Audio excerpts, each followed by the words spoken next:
Now that is a value bomb.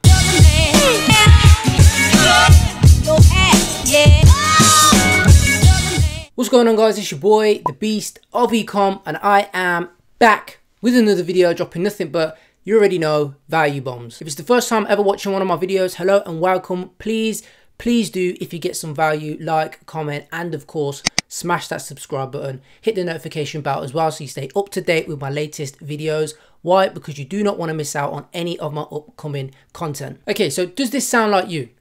You've got a product, you've got a winner running, and it's been doing fantastic when you launched it, maybe doing great for a week, maybe doing great for 2 weeks, then all of a sudden things start to die off.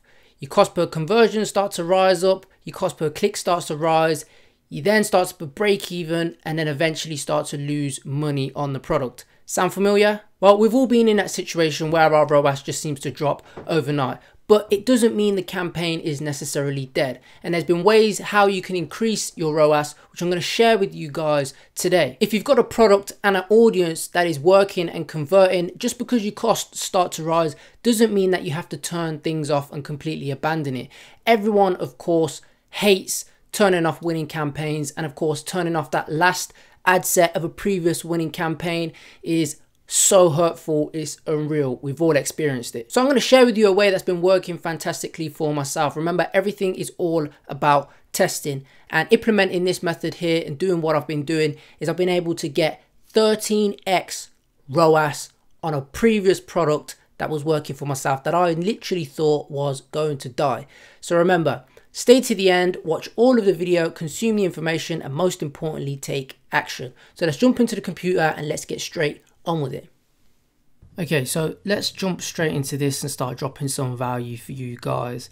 Now, again, like I've mentioned, everyone goes through it where you've got a product which may be working, an audience which may be working, then of course after a few weeks or so things just start to take a dive. It's annoying, but it can be resolved. Okay, so here's what I've done. Of course I can't show everything in here because this stuff is still live.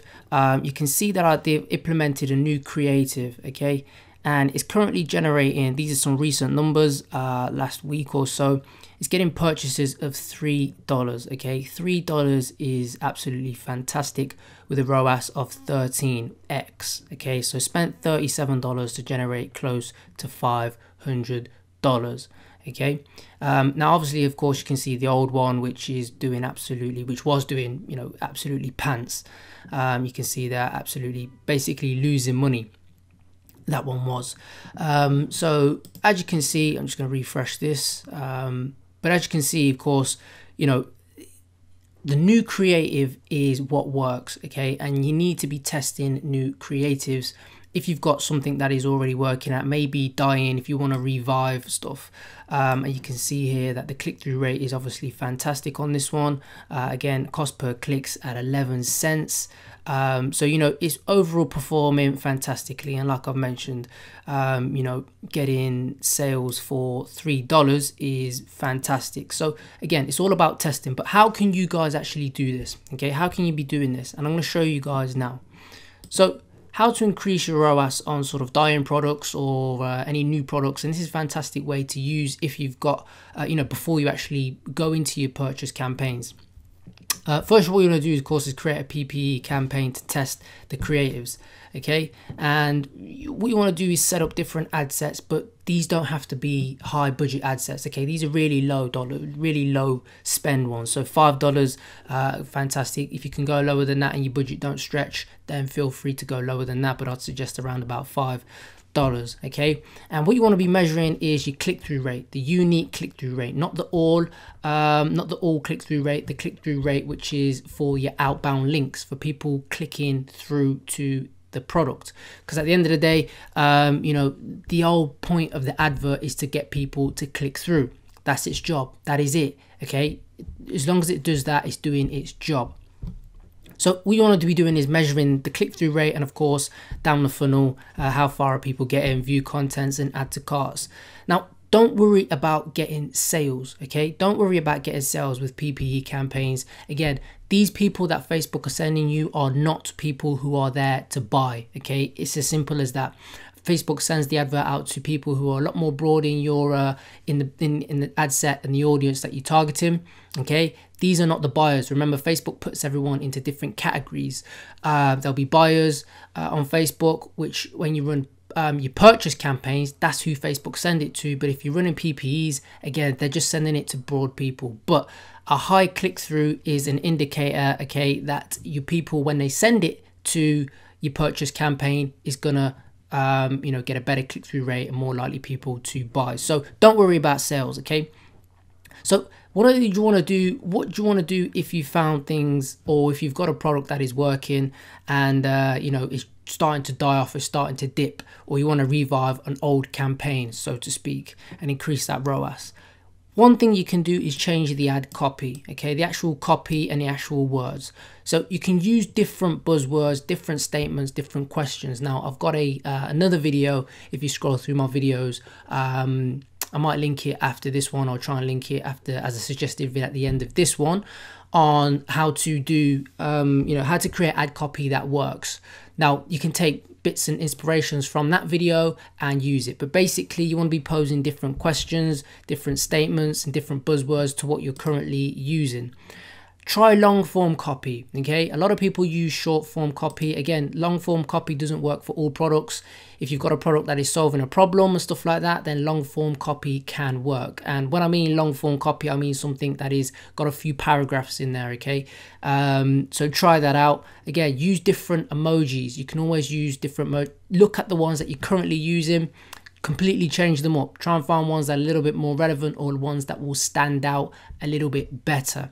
Okay, that's one way you can change the actual ad copy. So you can do this. This is just one way, whereby keeping the current video the same, or your current picture the same, and then just testing the creative, the ad copy, sorry, to see if you can increase that click-through rate. Third thing you can do, of course, is change the video or the picture. So doing it that way. So leaving your ad copy the same, but then changing the actual video or picture that you've got with the creative. So if you've got a video that you've created, try doing a reviews video. Okay, so if you're selling it, again, it depends on what product you're selling. You can always create a reviews video yourself. Okay, it's not hard, you know, get the product, order it in, create a reviews video.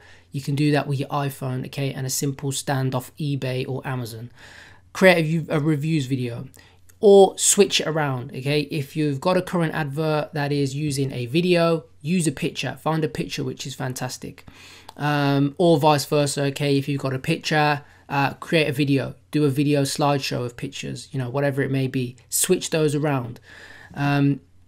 Another thing you can do is change the aspect of the video. So you don't have to change any of the content of the actual video, but if the video is a square video, try changing it to a 16:9 one, which is like 1080p like that, or a 4.5 one, which is more long form like that. Again, in my other video of how to create ad copy that converts, I'll go over those things and give examples in that video as well. So yeah, I will actually link this one. I will link that video at the end of this video, okay? Use captions on the video. So if you've got a video and it's, you know, it hasn't got any captions on it, you know, you can actually create those yourself. Jump into, you know, a video editing software, Premiere Pro, Camtasia, whatever it may be. Just put on some captions, okay? Spell it out for people. What are the benefits, etc. Implement banner bars, which, you know, you may see videos that have at the top, they may have a black bar with some writing on it. You know, at the bottom as well, it has a black bar with some writing on it as well. You can implement those onto your video, which only really work if you've got a square video. But again, you want to watch out for that 20% rule, because, you know, Facebook will limit your reach if you've got too much writing on there. Okay, that is one thing you want to do. Now, again, you can leave the video exactly the same, change your ad copy, but just use a different thumbnail. Remember, the thumbnail is super important, because that's the first thing that everyone sees, okay? So if you're changing your thumbnail, making different thumbnails, testing your thumbnails to see which one's getting the best click-through rate, how many people are actually viewing it, looking at your data and analytics to see which thumbnail is doing the best. Because remember, the thumbnail is super important. You think about YouTube videos, whatever it may be, whatever you're watching, the thing that's got the you know, the craziest thumbnail, okay, generally gets the highest click-through rate. So you want to make sure that your thumbnail is on point. And the fourth point, of course, is combine both together. Now that would mean obviously changing both things. Now, what did I do for this specific campaign to increase that ROAS from literally next to nothing to 13x? Well, I did a combination of both. So what I did was actually change the video, create a whole new video, and changed the ad copy as well. Okay, so I've done completely both things and changed it completely. Why? Because I knew that the audience was buying the product, okay, and I know that they liked the product. So I know that they liked the product and the audience was converting previously. It's just that maybe ad copies got fatigued. You know, people have seen the same ad as well too many times. So this is a fantastic way to increase your ROAS. Remember, if you got some value, please do like, comment, and of course, smash that subscribe button. Hit the notification bell as well so you stay up to date with all of my latest videos and become a part of the notification gang. I hope you can see how important testing actually is, okay? And on the front end, remember, the goal is always to get that person to click. Now, maybe it's just ad fatigue. Okay, and if that is the case, then switch up your creatives. It's super important, yet it's so easy to do.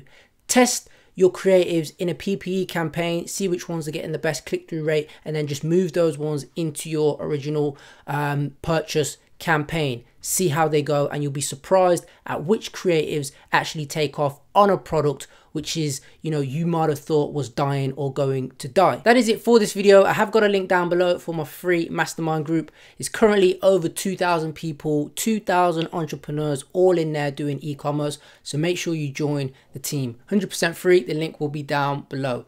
That is it, as I've mentioned, and I'll see you back with another video, dropping nothing but value bombs as I always do. So take care, and I'll see you later. Yeah.